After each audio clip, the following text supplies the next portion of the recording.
Tout s'est bien passé au niveau des dépôts des candidatures pour les candidats présidents de la République. Nous avions commencé cette opération depuis le 9 septembre 2023 pour la clôturer le 8 octobre 2023.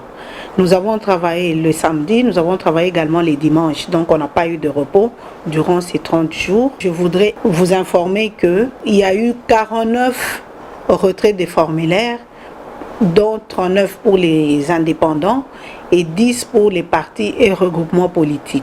La CENI a reçu 24 candidatures, parmi lesquelles il n'y a qu'une seule femme qui a postulé.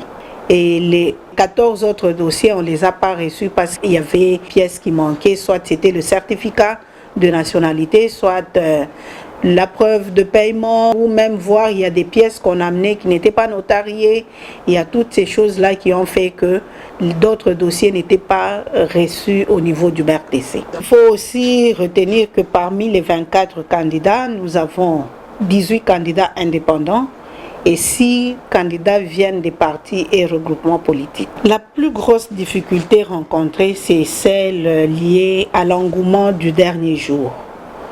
Tous ces temps ici, comme je le disais, il y a eu des semaines, il y a des jours où on n'avait pas de requérants. La majorité des candidats a attendu le dernier jour pour se présenter, ce qui fait qu'il y a eu la gestion de la foule, parce que quand un candidat vient, il ne vient pas seul, il se fait accompagner des membres de la famille, des militants, des membres de la famille biologique, voire même les membres de la famille politique.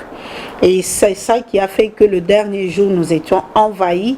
Je dois reconnaître aussi que nous avons eu des équipes, des professionnels. Nous avons également eu une très bonne équipe au niveau du BRTC, sans oublier l'équipe managériale qui a accompagné cette opération. Les premiers jours, nous avons enregistré 3 candidats, mais après cela, il y a eu quand même une période où il n'y avait plus de candidats pour déposer leur dossier. Au moins, nous avons reçu des mandataires des candidats, voire même les candidats eux-mêmes, pour les retraits des formulaires. Et jusqu'au dernier jour, il y a eu les retraits des formulaires, ce qui a fait que nous avons atteint ce chiffre-là de 49 retraits de formulaires. Les prochaines étapes, nous avons commencé l'étape de retrait et de substitution.